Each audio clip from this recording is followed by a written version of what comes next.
Leia a Bíblia toda em um ano. Hoje é o 22º dia e vamos ler então o livro de Mateus, o Evangelho de Mateus, o seu capítulo 13 e 14. Se você que está nos acompanhando e de alguma forma perdeu a leitura, você tem a possibilidade de nos acompanhar aqui na descrição desse vídeo, a playlist de todas as leituras dos dias anteriores. E se você está aqui pela primeira vez, você pode ter a oportunidade de ler com a gente 2, 3 leituras diárias, e aí assim você pode nos alcançar. A ideia e o projeto e a missão é ler a Bíblia de Gênesis a Apocalipse. Nós não estamos seguindo uma ordem da Bíblia, estamos seguindo uma outra ordem. Já lemos o livro de Gênesis, agora estamos no livro de Mateus. E exatamente quase na metade do livro de Mateus, no 22º dia. Que até aqui Deus nos sustentou e que Deus possa nos dar força, ânimo para chegarmos até o final. Então, abra sua Bíblia no seu capítulo 13 de Mateus. Vamos ler o capítulo 13 e 14. Jesus ele falou por parábolas, né? Acredito que 1/3 da sua mensagem ele disse por parábolas. Temos aproximadamente umas 42 parábolas. E se você quer também acompanhar um estudo sobre parábolas, eu estou fazendo aqui também no canal. Então, abra sua Bíblia e vamos fazer a leitura de hoje. Capítulo 13. Mais tarde, naquele mesmo dia, Jesus saiu de casa e se sentou à beira-mar. Logo, uma grande multidão se juntou ao seu redor. Então, ele entrou num barco, sentou-se e ensinou o povo que permanecia na praia. Jesus contou várias parábolas, como esta: o lavrador saiu para semear. Enquanto espalhava sementes pelo campo, algumas caíram à beira do caminho. As aves vieram, comeram. As outras sementes caíram no solo rochosos e, não havendo muita terra, germinaram rapidamente, mas as plantas logo murcharam sobre o calor e secaram, pois não tinha raízes profundas. Outras sementes caíram entre espinhos e cresceram, sufocaram os brotos. Ainda outras caíram no solo fértil e produziram uma colheita de 30, 60 até 100 vezes maior que a quantidade semeada. Quem é capaz de ouvir, ouça com atenção. Os discípulos vieram e lhe perguntaram: por que o Senhor usa parábola quando fala ao povo? Ele respondeu: a vocês é permitido entender os segredos do reino dos céus, mas aos outros não, pois aos que têm, mais lhes será dado, e terá em grande quantia. Mas do que nada tem, até quem tem lhe será tirado. É por isso que eu uso parábolas. Eles olham, mas não veem, escutam, mas não ouvem, não entendem. Cumpre-se ao modo a profecia de Isaías que diz: quando ouvirem o que digo, não entenderão. Quando virem o que eu faço, não compreenderão, pois o coração deste povo está endurecido. ouvem com dificuldade e têm olhos fechados, de modo que os olhos não veem e os ouvidos não ouvem, e o seu coração não entende, e não se volte para mim, nem permitem que os cure. Felizes, porém, são os olhos, pois eles veem, os seus ouvidos, pois eles ouvem, e eu lhes digo a verdade: muitos profetas e justos desejam ver o que vocês têm visto e ouvir o que vocês têm ouvido, mas não puderam. Agora ouçam a explicação da parábola sobre o lavrador que saiu para semear. As sementes que caíram à beira do caminho representam os que ouvem a mensagem sobre o reino e não entendem. Então o maligno vem e arranca a semente, e que foi lançada ao seu coração. As que caíram no solo rochosos representam aqueles que ouvem a mensagem, e sem demora a recebem com alegria. Contudo, uma vez que não têm raízes profundas, não duram muito. Assim, as que enfrentam problemas não são perseguidos por causa da mensagem. Cedo desanimam. As que caíram entre os espinhos representam outros que ouvem a mensagem, mas logo sufocam pelas preocupações dessa vida e pela sedução da riqueza, de modo que não produzem fruto. E as que caem em solo fértil representam os que ouvem, entendem a mensagem e produzem uma colheita 30, 60, até 100 vezes maior que a quantidade semeada. Que interessante aqui, vamos dar uma pausa, né? Vamos olhar para a leitura do dia anterior. Jesus, ele vem falando, ele vem, na verdade, 2 dias anteriores, ele vem fazendo, né, ele já vem fazendo milagres, curas, expulsando demônios, e ele vem fazendo isso, inclusive aos sábados, que era algo que o judeu, né, os judaizantes, eles não só, né, reservavam o sábado para não fazer nada, mas ele criou, né, outras leis, a possibilidade que não fazia nada.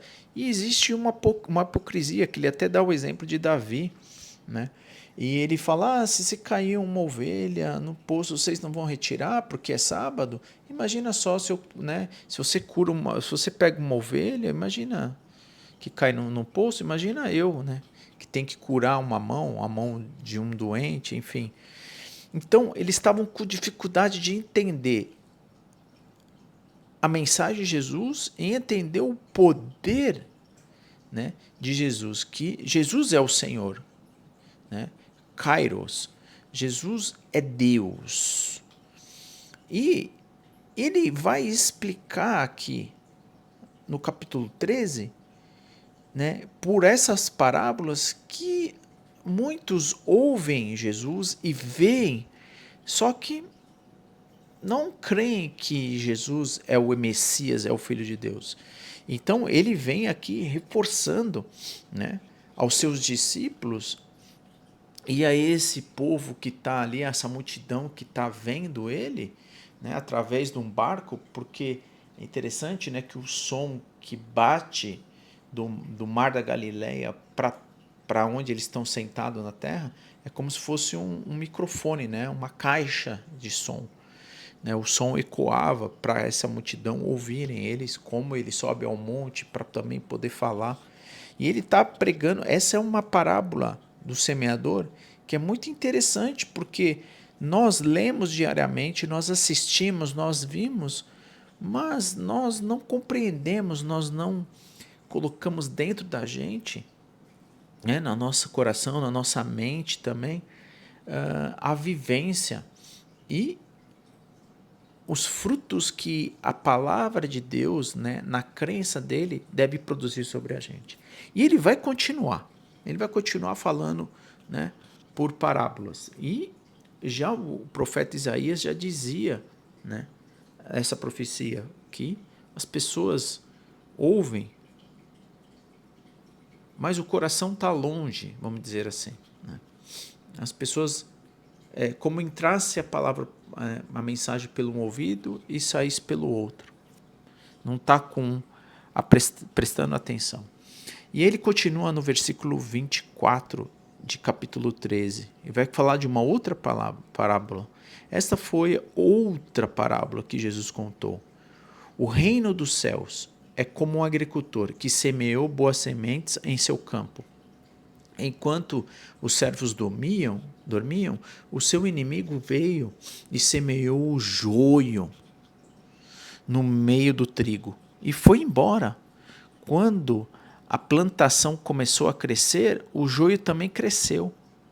Os servos do agricultor vieram e disseram: o campo em que o Senhor semeou as boas sementes está cheio de joio. Aonde ele veio? O inimigo fez isso, respondeu o agricultor. Devemos arrancar o joio? Perguntou o servo. Não, respondeu ele. Se tirarem o joio, pode acontecer de arrancarem também o trigo. Deixe os dois crescerem juntos, até a colheita.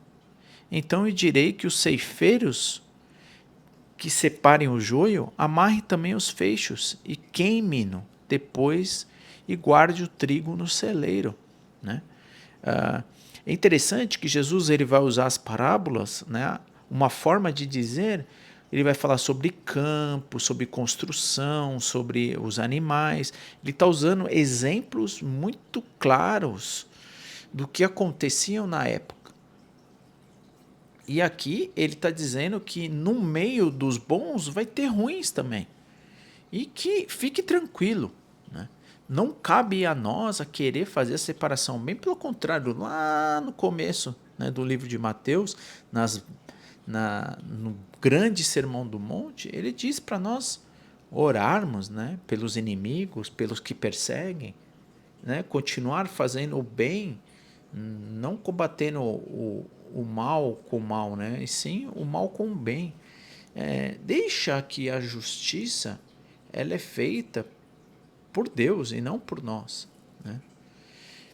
E ele continua no seu versículo 31, ele vai dizer uma outra parábola, aqui ele vai fazer uma sequência de parábolas. Mateus ele vai registrar uma série de parábolas de Jesus nesse meio do livro. E então Jesus contou uma outra parábola dizendo que o reino dos céus é como uma semente de mostarda. Ela é tão pequenininha que alguém semeia num campo. É a menor de todas as sementes, mas se torna a maior das hortaliças. Cresce e se transforma em uma árvore. E vêm as aves e fazem um ninho em seus galhos. Né? Aqui é uma hipérbole, né? Ou seja, não é a menor de todas, mas aqui a gente tem algo que é tão pequeno, se a gente tiver uma fé do tamanho do grão de mostarda, né, já seria o suficiente para nós movermos montanhas. Ele vai dizer isso em uma outra passagem, mas o fato é que a hortaliça ela cresce rápido, né? Então a mensagem de Deus é uma mensagem que cresce rápido. Tanto prova que 12 pessoas iniciou junto com Jesus e se espalhou, né? Se espalhou.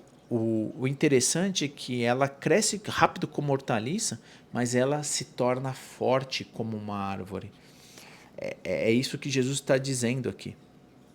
E ele vai continuar no versículo 33. Jesus também contou a seguinte parábola: o reino dos céus é como um fermento usado, né, por uma mulher para fazer o pão.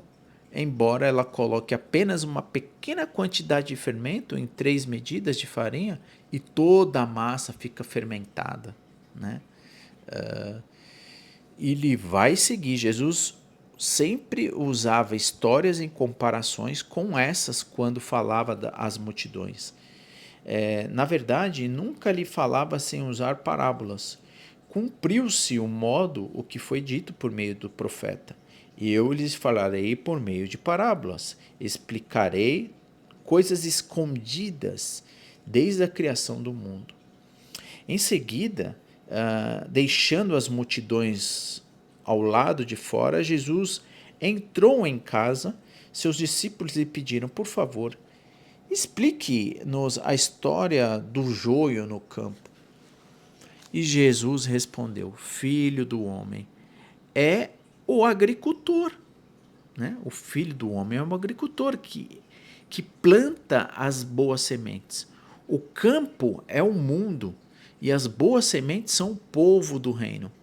O joio são as pessoas que pertencem ao maligno. E o inimigo que plantou no joio o meio do trigo é o diabo. A colheita é o fim dos tempos. E os que fazem a colheita são os anjos.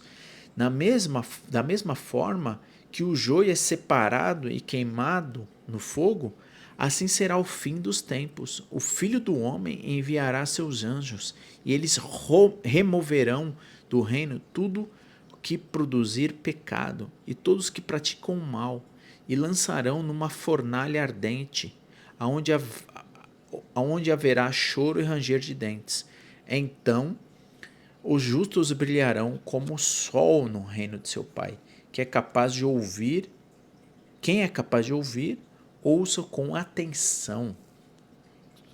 E ele continua no versículo 44. O reino dos céus é como um tesouro escondido, escondidos que um homem descobriu num campo. E em seu entusiasmo, ele escondeu novamente, vendeu tudo que tinha e com o dinheiro da venda comprou aquele campo. E ele continua: o reino dos céus também é como um negociante que procurava pérolas da melhor qualidade. Quando descobriu uma pérola de grande valor, vendeu tudo o que tinha e com o dinheiro da venda comprou a tal pérola. O reino dos céus é ainda como uma rede de pesca que foi lançada ao mar. Pegou os peixes de tudo quanto é tipo. Quando a rede estava cheia, os pescadores arrastaram até a praia, sentaram-se e juntaram aos peixes bons, em cestos jogando fora os ruins. Assim será o fim dos tempos. Os anjos virão, separarão os perversos dos justos e os lançarão na fornalha ardente, onde haverá choro e ranger de dentes. Vocês entendem todas essas coisas? Sim, responderam eles. Olha que interessante. Jesus vai dar uma série de exemplos dizendo o valor das coisas que ele está dizendo, né, do reino dos céus, que deve ter a maior importância, a primazia no nosso coração, ao invés do nosso coração estarem em outras coisas, e, ao mesmo tempo, ele não se preocupe em saber quem vai ser separado ou não, porque isso cabe a Deus, né? Os anjos dele vão fazer isso por ele. E ele está explicando então isso não só para aquelas multidões, mas agora também para os seus discípulos. E eles disseram que compreenderam. E no versículo 52, então ele acrescentou: todo mestre da lei que se torna discípulo no reino dos céus é como um dono de uma casa, que tira do seu tesouro verdades preciosas, tanto novas como velhas. Quando Jesus terminou de contar essas parábolas, deixou aquela região e voltou para Nazaré, cidade onde tinha morado. Enquanto ensinava na sinagoga, todos se admiravam e perguntavam: de onde vem-lhes a sabedoria e o poder para realizar milagres? Não é esse o filho do carpinteiro? Conhecemos Maria, sua mãe.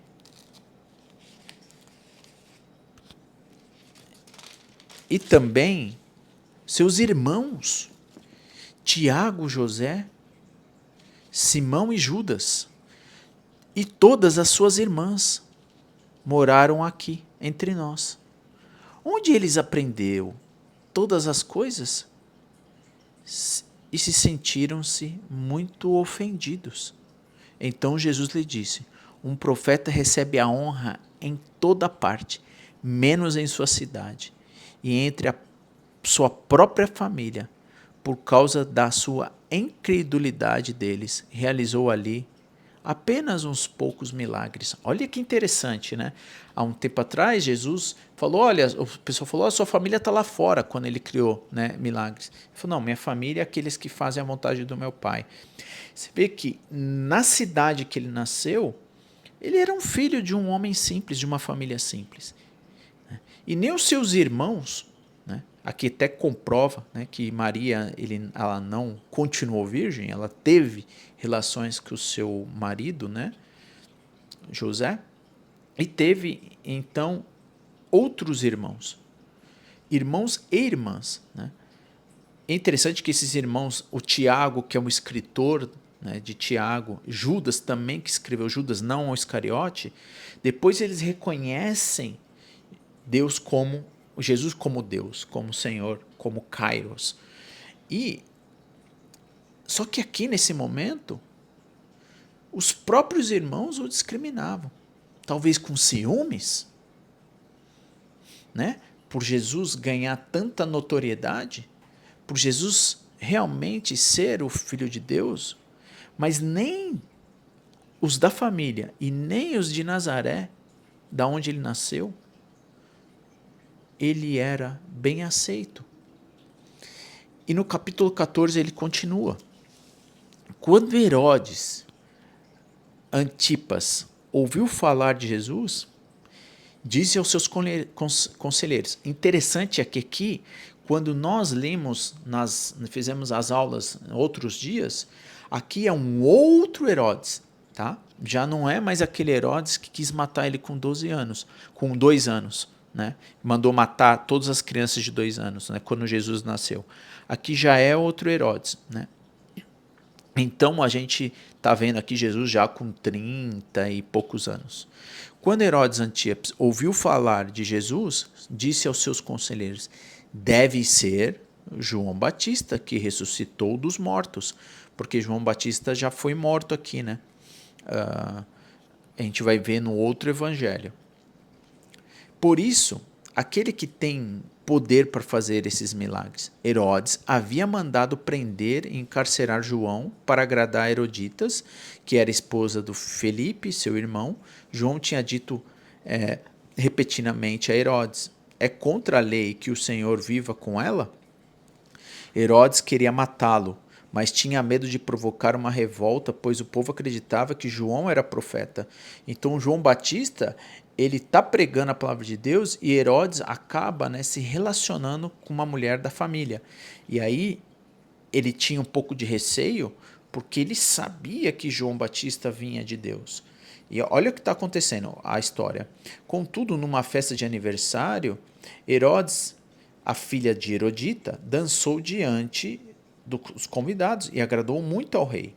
Ele prometeu sob juramento que lhe daria qualquer coisa que lhe pedisse. Instigada pela mãe, a moça disse: quero a cabeça de João Batista num prato. E o rei se arrependeu do que tinha dito, mas por causa do juramento feito dos convidados, deu as ordens para atender-se ao pedido, né? Então ela dançou, agradou Herodes, e ela falou: pode pedir o que você quer. E aí então ela pede a cabeça de João Batista. Versículo 10. João foi decapitado na prisão, e a sua cabeça foi trazida num prato, entregue à moça que levou à sua mãe. E os discípulos de João vieram e levaram seu corpo e o sepultaram.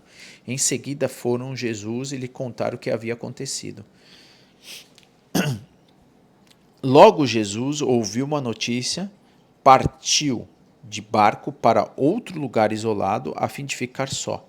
As multidões, porém, descobriram para onde ele ia e seguiram a pé. Vinda de muitas cidades, quando Jesus saiu do barco, viu a grande multidão e teve compaixão dela e curou os enfermos. Ao entardecer, os discípulos foram até ele e disseram: este lugar é isolado e já está ficando tarde. Mande as multidões embora, para que possam ir aos povoados e compram comida. Não há necessidade, disse Jesus. Providenciem vocês mesmos alimento para elas. Eles responderam: temos apenas 5 pães e 2 peixes. Tragam para cá, disse ele. Em seguida mandou o povo sentar-se na grama, tomou 5 pães e 2 peixes, olhou para o céu, abençoou, então partiu os pães em pedaços e os entregou aos seus discípulos, que distribuíram às multidões. Todos comeram à vontade, e os discípulos recolheram 12 cestos com sobras. Os que comeram foram cerca de 5.000 homens, sem contar as mulheres e as crianças.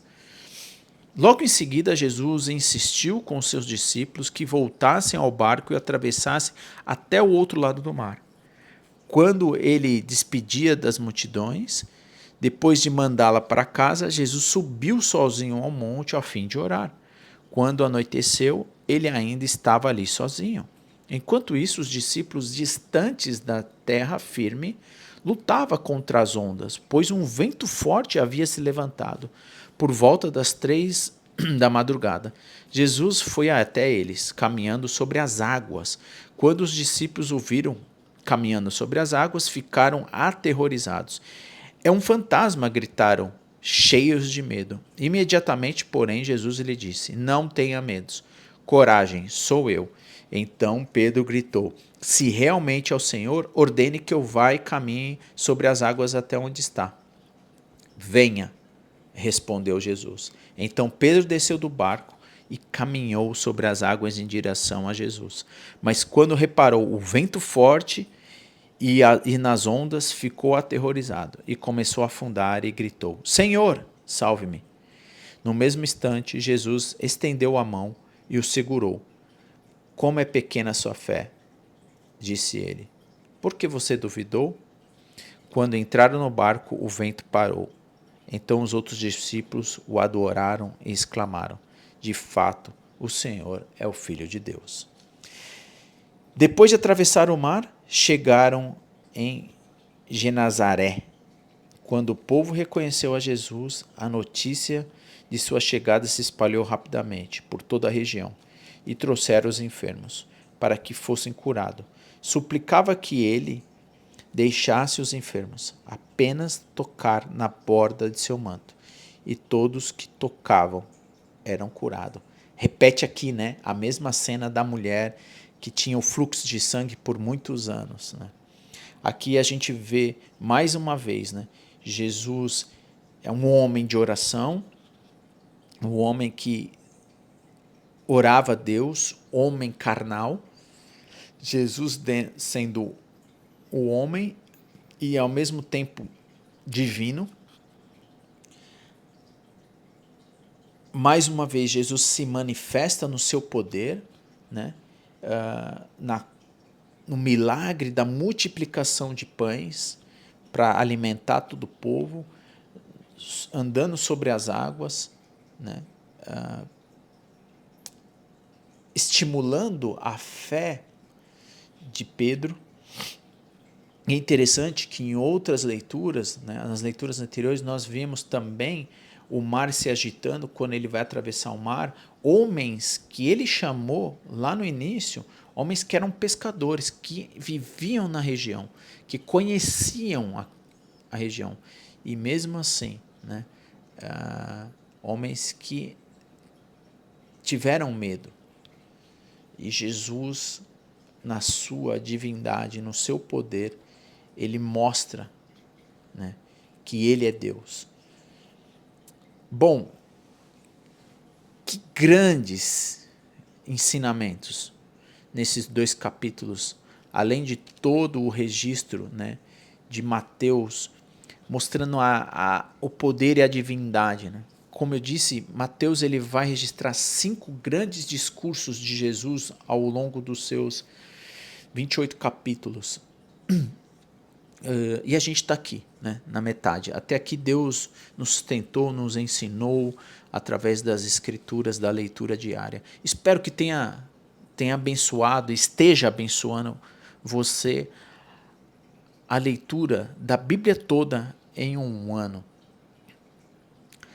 Se você perdeu algum dia, aqui ao final vai aparecer um card para você clicar e ler o dia anterior. E mais uma vez, né, quero dizer que na descrição desse vídeo tem um link da playlist da leitura dos 22 dias. E espero que amanhã você esteja comigo, acompanhando a leitura diária, né? E vamos seguir o livro de Mateus até finalizar e iremos para o livro de Êxodo. Vamos voltar, né, para o segundo livro, né, depois de Gênesis, que é os 5 primeiros livros, a gente chama de Pentateuco. Obrigado por você estar aqui. acompanhando a leitura diária, como, por exemplo, o Abel, que está nos seguindo, né? Que Deus abençoe você, Bel, e todos os outros que aqui se manifestam. E se você realmente tem sido abençoado, por que não, né? Compartilhar essa leitura diária com aquelas pessoas que você ama e pedir para que elas se juntem a nós e seguindo com a leitura diária. A gente ainda só está começando o ano. Ainda há tempo, né, para nós lermos todos os dias e completarmos essa grande história, para que essas palavras estejam gravadas no nosso coração, na nossa mente, dentro da gente, para que a gente crie realmente hábitos bons de Deus, para que ele vem nos ensinando através da Escritura. Então, que Deus te abençoe. Vamos fazer uma breve oração para nós seguirmos no nosso dia, né, com a proteção divina. Maravilhoso Deus, como é bom poder ter a oportunidade de mais um dia que o Senhor nos dá e nos concede de chegarmos aqui e podermos abrir a Bíblia, ler, compreender e que nós tenhamos sempre essa oportunidade que o Senhor nos dá até o dia de nós partirmos e irmos ao teu encontro. Ajude, Pai, imensamente nós podermos ter fé em Cristo Jesus. Obrigado porque toda a tua escritura e toda a sua promessa, desde Abraão até o seu filho Jesus, que se cumprisse, era necessário se cumprisse o resgate em teu filho. Obrigado porque nós vemos a divindade, o poder do Senhor manifesto em Cristo Jesus. Ajude a termos fé em Cristo Jesus, ao lermos essa história, acreditarmos que de fato há mais de 2000 anos o Senhor tocou nessa terra pelo poder do teu Espírito Santo, declarando, anunciando o teu amor por nós, resgatando-nos a termos uma relação novamente com o Senhor. O pecado que habita em nós, Pai, que possa ser limpo, purificado através do sangue de Jesus derramado na cruz e ser renovado a cada dia pelo poder da tua misericórdia em nossas vidas. Reconhecemos a nossa fraqueza, a nossa dependência ao Senhor. E que o Senhor continue nos abençoando nessa jornada da leitura diária, Pai, e que essas leituras possam abençoar muitas e muitas pessoas, Pai, para que possa atingir, Pai, aqueles que realmente necessitam de ouvir do Senhor. Obrigado por o Senhor estar nos usando para ler todos os dias e que o Senhor abençoe todos que aqui vão passar, Pai. Em nome de Jesus, que eu oro e agradeço. Amém. Deus te abençoe. Obrigado por você estar compartilhando também e estar aqui, como a Abel, por exemplo, a Vânia, que também passa por aqui, deixa seus comentários, deixe suas perguntas, comentários, críticas, sugestões, enfim, para que juntos nós possamos aprender. Deus te abençoe. Tenha um ótimo dia. Que te proteja, que te livre do mal, no nome de Jesus, tá bom? Um beijo no coração de vocês.